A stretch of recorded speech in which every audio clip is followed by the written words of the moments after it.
JoJo's Bizarre Adventure isn't like any other anime. It's colorful, it's outrageous, and at first glance, it might even look ridiculous. Posing, fashion shows, and stands that feel like they were thought up in a fever dream.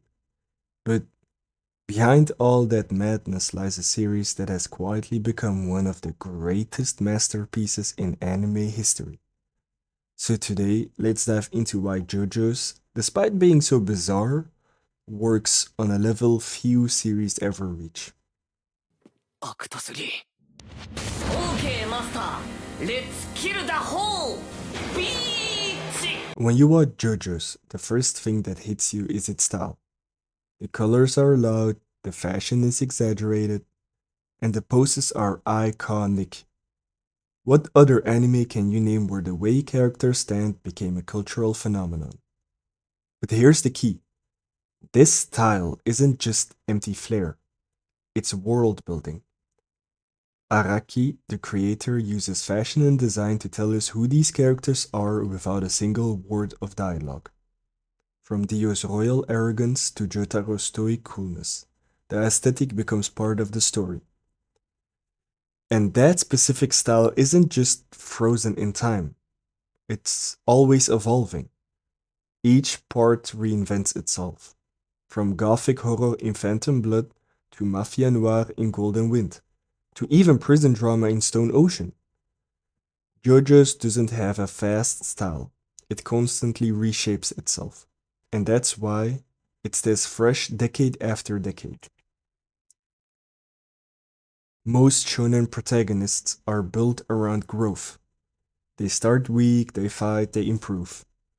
JoJo's does this, but it also flips the formula every time. Jonathan is a noble and straightforward man. Joseph is a trickster. Jotaro is stoic. Josuke is compassionate. And then there are villains like Dio Brando. He isn't just a bad guy, he's a generational curse, shaping the entire Joestar bloodline. Kira Yoshikage, a quiet salaryman with terrifying normalcy who hides monstrous desires. Pucci, a priest whose obsession with heaven makes him one of the most chilling villains in anime history. And one of my favorites as well. So, what makes JoJo special is how even a minor character can stand out. A random side fight with a character like Rohan Kishibe or Risotto Nero becomes unforgettable because Araki gives every character a flair, a unique identity. This, it's world building through personality. Now, let's talk about the heart of JoJo's, the stand battles. On paper, stand sounds insane. Physical manifestations of the soul with powers that can range from time stopping to turning anything you touch into a bomb, or even making people die if they don't breathe properly. But that's the brilliancy.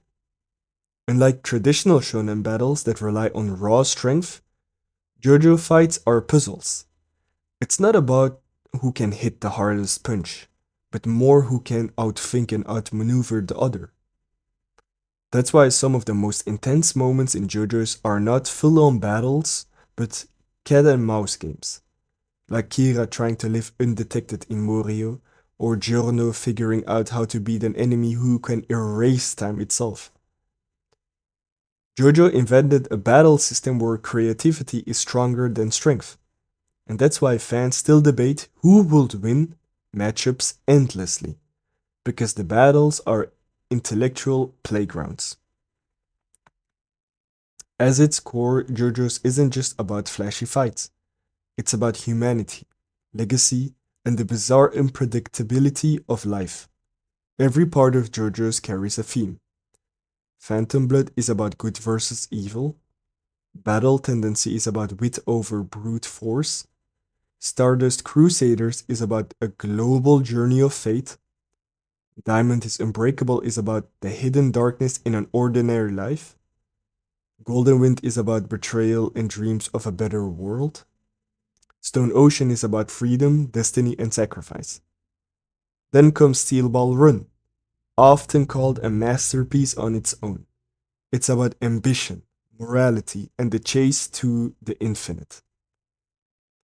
Araki turns each bizarre adventure into a philosophical exploration. Even the most outrageous fights are tied to questions of fate, morality, and human ambition. JoJo's is one of the longest running manga in history.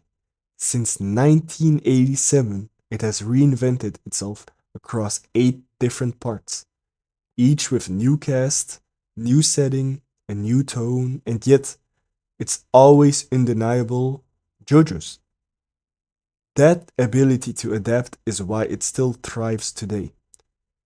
New fans discover Part 1 and fall in love with its gothic theme, while others enter at Part 5 and 6 and find something that speaks to them. JoJo's never allows itself to grow still. And maybe that's the final piece of the puzzle. JoJo's Bizarre Adventure isn't just bizarre for the sake of it. It's bizarre because life is bizarre itself. We never know what's around the corner, and neither do the Joestars. That unpredictability mixed with philosophy, style, and heart is what elevates JoJo's from fun anime to a genuine masterpiece.